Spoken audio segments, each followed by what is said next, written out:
Icyigisho cy'iki gihembwe ni intambara ikomeye. Insanganyamatsiko y'iki cyumweru ni intsinzi y'urukundo rw'Imana. Icyo kwibukwa kiboneka mu Byahishuwe igice cya 21 umurongo wa 3 n'umurongo wa 4. Numva ijwi rirenga rivuye kuri ya ntebe rivuga riti, dore ihema ry'Imana riri hamwe n'abantu kandi izaturana nabo. Nabo bazaba abantu bayo, kandi Imana ubwayo izabana nabo, ibe Imana yabo.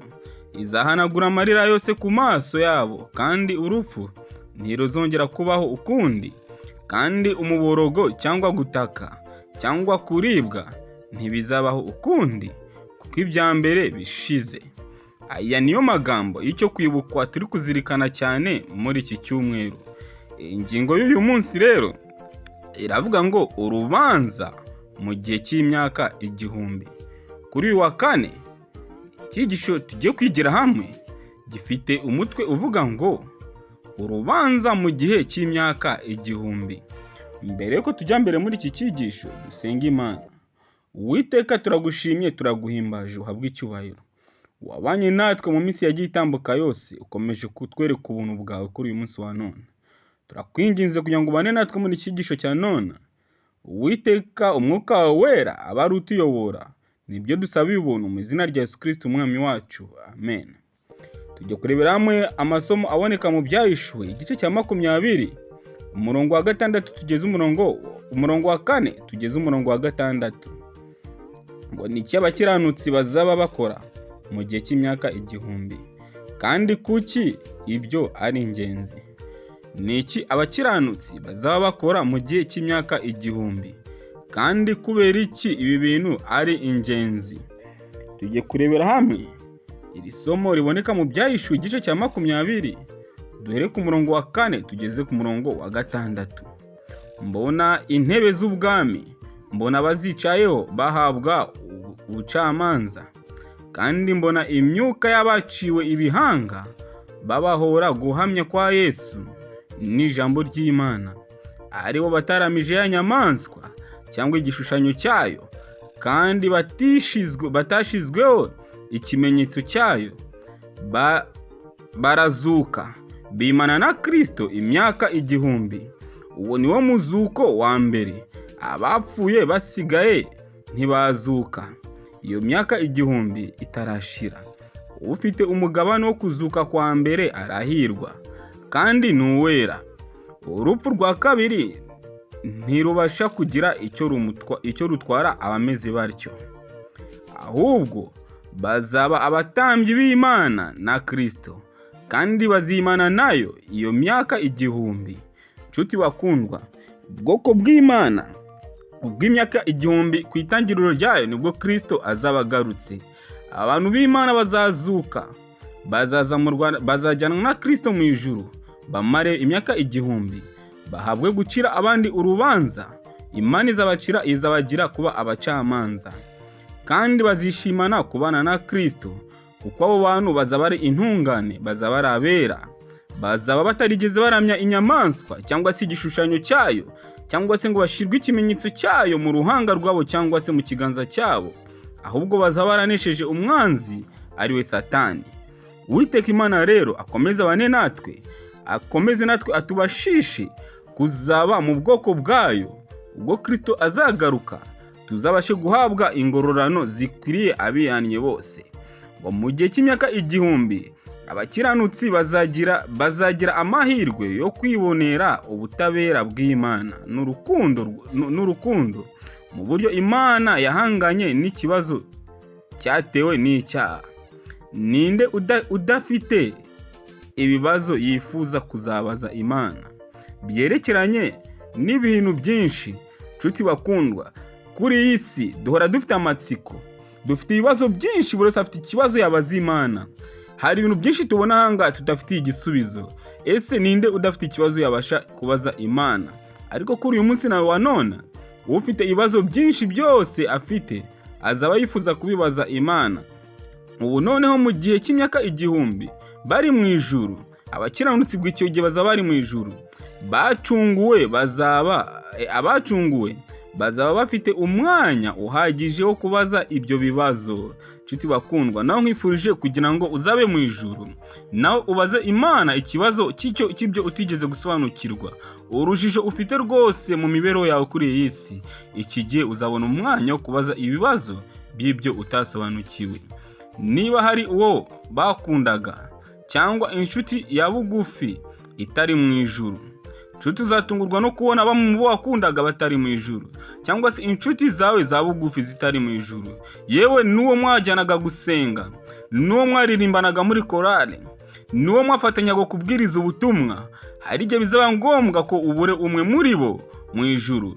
Uwacunguwe azaba afite amahirwe yo gusobanukirwa mu buryo bwuzuye imyanzuro Imana yafashe. Uwacunguwe wese azaba afite amahirwe yo gusobanukirwa uburyo ibigendanye n'imyanzuro Imana yafashe mu buryo bushya, mu buryo bufite imbaraga kurusha ubwa mbere. Abacunguwe bazasobanukirwa uburyo Imana yashakaga gukiza buri wese wigeze kubaho. Bazongera gusobanukirwa bundi bushya yuko buri wese wazimiye yabuze mu ijuru bitewe n'uko ari wowe wihitiyemo kwanga Kristo. Nshuti, ndagusabye kugira ngo uhitemo uyu munsi kuba umukunzi wa Kristo, uhitemo kuba mu rukundo rwa Kristo. Ntawe Kristo yanga kwakira, ahubwo umuntu wese uzanga kuba mu ruhande rwa Kristo niwe utazajya mu ijuru. Icyo gihe imyaka 1000 nirangira, nibwo Imana izazana urubanza rwayo ruheruka, urupfu rwa kabiri, arwo kurimbuka by'iteka ku banyabyaha. Nshuti bakundwa, urupfu rwa kabiri ni rwo kurimbuka kwiteka kw'abanyabyaha. Uru rupfu ruzabaho nyuma y'imyaka 1000. Imyaka 1000 nishira, nukuri abanyabyaha nibwo bazarimbuka by'iteka ryose. Nkwifurije inshuti yanjye kugira ngo uzishimire kubana na Kristo, uzishimire kuboneka ku muzuko wa mbere. Reka dusome Ibyahishuwe igice cya 20, turebe umurongo wa 7 tugeze ku murongo wa 9, ngo ni mu buhe buryo imyaka 1000 izarangira. Amaherezo ya Satani n'ay'abayoboke azaba ayahe? Imyaka 1000 nirangira, amaherezo ya Satani n'abayoboke be azaba ayahe? Kandi iyi myaka 1000 izarangira gute? Ni mu buhe buryo iyi myaka 1000 izarangira? Tugiye gusoma duhere ku murongo wa 7 tugeze ku murongo wa 8.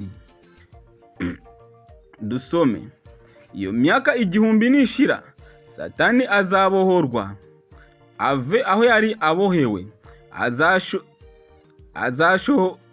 azasohoka ajye kuyobya amahanga yo mu mfuruka enye z'isi, Gogi na Magogi, kugira ngo ayakoranirize intambara. Umubare wabo ni nk'umusenyi wo ku nyanja. Umurongo wa 9. Bazazamuka babwire isi yose, bagote amahema y'ingabo zabera n'umurwa ukundwa. Umuriro uzamanuka uva mu ijuru ubatwike. Nshuti bakundwa, bigaragare ko Satani imyaka 1000 nishira azakoranya abanyabyaha, azabakoranya kugira ngo batere impande enye zose z'isi. Impande enye z'isi zose, Gogi na Magogi, bateranyirize intambara, bifuza kurwanya umurwa w'abera. Ariko nshuti bakundwa, mu gihe cy'imyaka 1000 Satani nta muntu azaba afite wo kugerageza cyangwa gushuka. We n'abamarayika be bazaba bari bonyine kugira ngo batekereze ku ngaruka mbi z'icyaha. Imyaka 1000 nirangira, abanyabyaha bapfuye bazazukira gucirwaho urubanza kandi bahabwe ingororano zabo ziheruka. Ubu noneho Satani azaba afite ingabo nyinshi z'abayoboke be. Nubwo Satani yagiye atsindwa inshuro nyinshi mu ntambara ikomeye, ubwo azabona itsinda rigari ry'abanyabyaha bamukikije, azongera yisunganye, kuko azaba atiteguye kureba ukwigomeka kwe. azajya gushuka ayo mahanga, Satani azabashiramo igitekerezo cyo kugaba igitero gikomeye giheruka kigamije gukura Imana ku ntebe y'ubwami no kwishiriraho ubwami bwabo. Imvugo Gogi na Magogi ikoreshwa mu kugaragaza Satani n'abanyabyaha bo mu bihe byose. Satani n'abayoboke be bazagota amahema n'ingabo zabera n'umurwa ukundwa. Bene data, imyaka 1000 nishira, iki nicyo gitero Satani azakoranya kugira ngo akore. Azitegura yifuza gukuraho ubwami bw'Imana. Ariko nshuti bakundwa, ntabwo bizamukundira ko imyaka 1000 nirangira ntabwo abanyabyaha bazazuka gusa, ahubwo n'ururembo rwera Yerusalemu nshya ruzamanuka ku isi ruva mu ijuru ku Mana. Abakiranutsi bazabana na Kristo kandi bimane nawe muri Yerusalemu nshya mu gihe kingana n'imyaka 1000. Ubu noneho imyaka 1000 nirangira, ururembo rwera ruzamanuka ku isi kandi Imana na Yesu n'abamarayika ndetse n'abacunguwe bose bazaba barurimo. Buri wese azaba ahari yiteguye kurwana urugamba ruheruka rw'intambara ikomeye. Icyaha kijye gutsembwa burundu. Nshuti bakundwa, igihe kiregereje, icyaha kijye gutsembwa burundu, Satani azakurwaho. Nukuri Satani nta gihe agisigaranye. Mu by'ukuri Kristo ubwo ari hafi kugaruka, abamwizeye bose bazaba biteguye kubana nawe. Bene data, ahangaha niho urukundo rw'Imana ruzagaragara ku mugaragaro, kuko amahanga yose azabona ko Uwiteka ari uwera.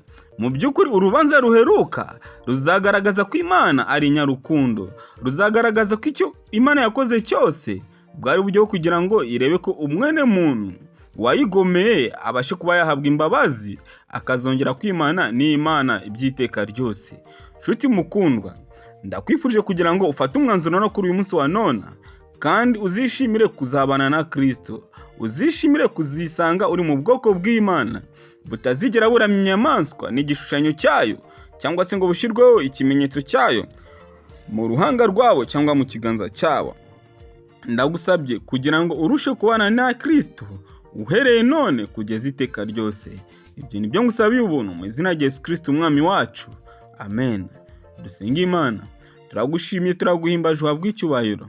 Tugushimye kuri umuremyi wacu, tugushimye ko urukundo rwawe ukomeza kutwereka nubwo bimwe na bimwe tutabasha gusobanukirwa nabyo.